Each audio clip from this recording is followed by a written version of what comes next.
Now you've seen this picture 1,000 times. It's the inside of the Earth, the crust, the mantle, the outer core and the inner core. It's in basically every textbook on the planet. Completely settled science. A 15-year-old in my class asked me one question about it and I stood in front of 15 students and I had absolutely nothing to say. And his name was Hafid. And his question, I still cannot really fully answer it. But here's the part that should unsettle you just a little bit. And once you actually hear it, you won't be able to answer it either. So let me get one thing out of the way first because it matters for the whole story. So I'm not some sort of a physics genius or something. And I didn't go to some Ivy League university like the Technical University of Delft or some MIT type. I just want to be clear about that. In the Netherlands, we have these colleges we call hogeschool, and I was doing a 4-year teacher training degree. Now, a regular training to become a regular physics teacher. And I was already teaching, but that's how it works there. You train and you teach at the same time. And my school was a pretty tough one, I would say, in the south of Rotterdam. And the kids in this school were usually suspended at other schools and named hard to raise kids. Like the students that were called troublemakers all got together in this school. And I'd already had one afternoon in that place I will never forget. 15 of those kids giving up their entire lunch break by choice just to hear about whether we could live on Mars, told by yours truly. But that's a totally different video, so find the link in the description to watch that. But because there's always a shortage of teachers, they didn't just have me teach physics, they had me teach math too, first and second years. So, which is basically 13, 14 and 15-year-old kids. Now, remember the math class because it matters later, because there was a boy in it named Tim. But first, let's go back to the physics class and Hafid. It's a normal Tuesday and I'm at the front of the classroom and the cross section of the Earth is on the smartboard, which is the one you saw at the start of the video. Crust, mantle, core. And in it are the depths and the temperatures and the materials. I've explained this diagram like dozens of times without a single pause.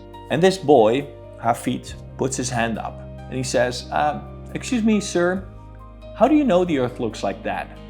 And I give him the answer that any teacher gives. Well, this is from my studies and this is what everyone knows. And Hafid doesn't blink. But how do the people who wrote the textbooks know what it looks like? And I simply explain seismic waves. So when there's an earthquake, we measure the waves traveling through the planet. And from the way they bend and slow down, we work out what's down there and how dense it is, what the temperatures are. We can see what it's made of.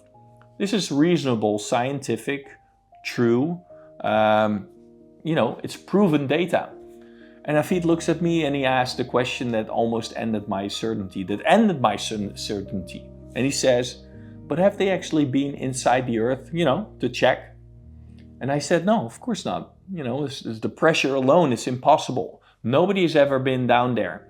And this 15-year-old in a school where nobody thought he was like the philosopher in the room just says out loud to me, he's like, how do you know for sure? And how do the textbook writers know for sure? And how do you know for sure? And I just stood there. I think it was like 5 or 10 or maybe 15 seconds, but it was long enough that the whole room felt it. And like long enough that at least Hafid knew he'd asked something that actually needed an answer, and I had nothing. And it wasn't because I was embarrassed or something, and it was not because the question was unfair, but because genuinely I didn't know what to say. And nobody prepares you for this. And they pretty much prepare you for the kids who throw chairs through the classroom, which has happened to me a few times in that school. But they don't train you for the quiet one in the third row who takes apart the entire foundation of my degree with one polite question. So I said the only thing that I had, which I looked at him and said, you know what, you're right. I'm standing up here teaching out of a book, and I believe the scientists who did the research, and I believe the other scientists checked them. So if I'm being completely honest with you, I don't actually know this. I believe it, but I don't know it. And the room went still. And then a couple of days later, I went home from the Christmas holiday, but that one sentence was still stuck in my chest. I believe it, but I don't know it. And then sitting there over those basically 2 weeks of the holiday, I made a decision. I quit my degree. I quit my studies. So I went home for the Christmas holidays, but that one sentence was still stuck in my head. I believe it, but I don't know it. And sitting there over those 2 weeks, I made a decision. I'm going to quit my degree. I'm going to quit my studies. Not teaching. I love teaching, but the degree, the certification I've been grinding away at for something like a 15-year-old that just made me question from the inside. And I just let it go. And then something strange happened the moment that I did let it go, because for the first time in years, there was space in my head. Nothing due, nothing to prove, and a few months later in the same building, that space changed everything for a 14-year-old in my math class. Now, his name was Tim, 14 years old, and Tim was completely convinced he was just not meant for school. And in Dutch, we have this word called knobbel. And it means a natural gift for something, a little bump in your brain that some people are just born with. And the flip side of that word is pretty brutal, because if you don't have the knobbel for math, well, you're just not a math person. And you never will be, end of story. And Tim was pretty sure that he didn't have it. He was staying behind after class because he was struggling, and I was helping him one-on-one, and at some point he just said it flat out loud. No, I don't get any of this. I don't have the knobbel, and honestly, I hate school and I hate all of it. Now, a few months earlier, I would have given him the responsible teacher answer, which is like focus and work harder, and you need to get this, you need to get this through.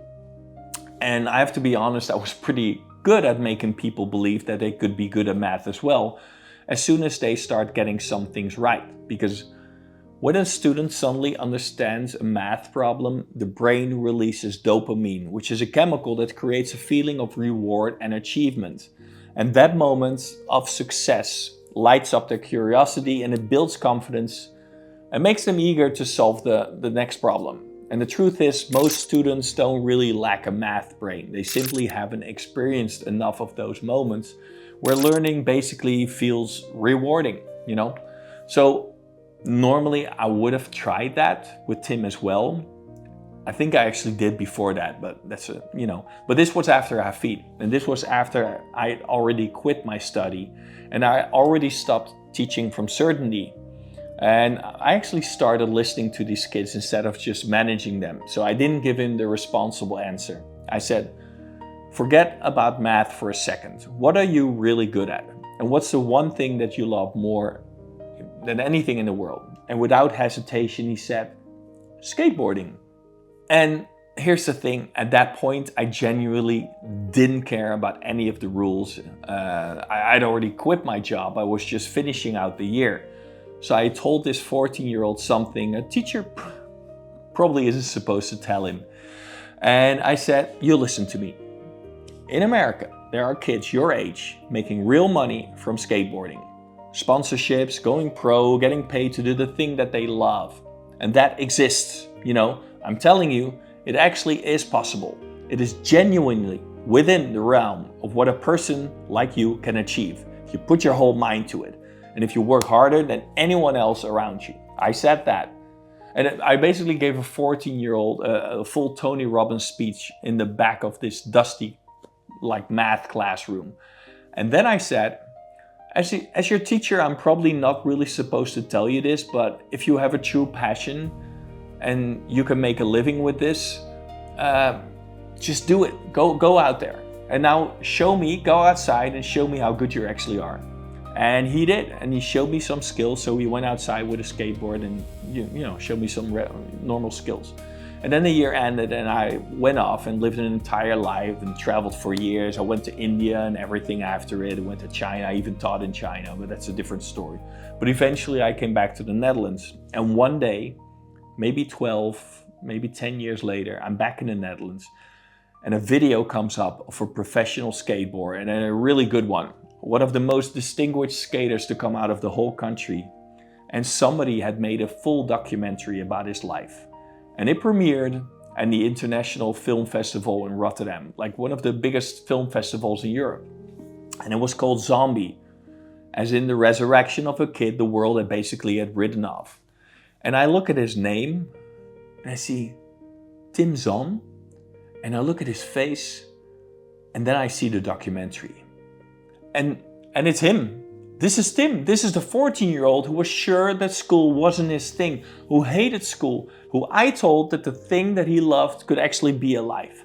Now, I want to be really careful here because I am not sitting here claiming that I made Tim a champion. I didn't. He did. And he put in like the thousands of hours, and he fell down more times than I can imagine. He earned every single bit of it. And he probably would have gotten there whether he ever met me or not. And, honestly, it's exactly like Hafid and me. So Hafid's question didn't force me to quit my job and fly to India. I probably would have left eventually anyway. And I probably would have eventually left teaching as well. And his question was just the trigger. It's the thing that tipped it over. And maybe that conversation in the math class was just a trigger for Tim as well. I don't even know if he remembers it. I don't even know if he remembers me at all. But here's the thing that is still stuck in my head. Because we had the conversation. I definitely was his teacher. And I said out loud to a kid who was sure he was nothing special school-wise, that the thing that he loved could actually be his career. And some years later, there's a film in cinemas about the same kid. A film about a boy from the south of Rotterdam that everyone had given up on, resurrected by the one thing he loved. And that is what I really want you to sit with. So, a student's single question took away everything I thought I knew, and one single sentence or one single conversation I almost didn't say may have been one small push in a 14-year-old story. Now, it was the same building, probably same year, and I never once got to choose which one of my sentences would matter, and neither do you. Now, here's the part that some people don't understand about being a teacher or a parent, or honestly just as an adult in a room with a young person. So, you are throwing out seeds in the dark, constantly, whether you mean it or not. So every offhand thing you say, and every time, oh, you're not a math person, or this could actually be your whole life, you have no idea which one lands. You have no idea which single sentence a kid is going to build the next 20 years on. Which means that you don't get to be careless with any of them. Not one of them. Everything that I've learned in the 20-odd years since that classroom, it was the teaching and the traveling and the long stretch in India. I'm basically poured into one thing, and this is called Path of Wonders. And here's the honest part. I only started building it a year and a half ago, but that's the point. It took 20 years of living to have something worth putting in. And it's a thing that I wish I'd had the day I stood frozen in front of Hafid. And one of the very first pieces of this is a course called Science of Wonder. And it's really a story in the form of an anime video or in book form. And you basically follow 4 teenagers who win a fellowship most kids only dream of. And they spend 3 or 4 months traveling the world, having their minds blown. And they start awake at night with the big questions nobody really lets them ask out loud. And they go chasing those questions across the planet. And it moves from the earliest human wonder then to Buddhism. And then they go through Socrates and Galileo and Newton and Einstein. And then into the quantum world where reality stops making sense. And then halfway through it turns inward. Because the real discovery isn't about the universe. It's that your attention reshapes your brain. And the story you tell about yourself becomes your whole life. And you're allowed to pick up the pen and start writing it on purpose. It's not a course that teaches teenagers about wonder. It's one that hands it back to them. And every single piece of it comes back to those 2 kids in one building in Rotterdam. One who took away my certainty with a question, and one I handed a little bit of belief to without ever knowing what he'd do with it. Because basically the best students don't give you answers, and they take away the ones you thought you had. Hafid did that to me, and Tim showed me the other side of it. What one honest sentence can do once a kid actually believes it. And that's the whole reason Science of Wonder exists. Every lesson in it, every chapter, every page is built to do for a teenager exactly what that one conversation might have done for Tim. To make them stop, and think, and to start believing that their own path is actually possible. Not my path or not the textbook's path, theirs. Because I'm not trying to hand kids my answers anymore. I'm trying to hand them back their own questions and the feeling that the thing they love might be worth building just a whole life around. And that is really all that Science of Wonder is. It's me trying to be that one sentence for every kid who's still waiting to hear it.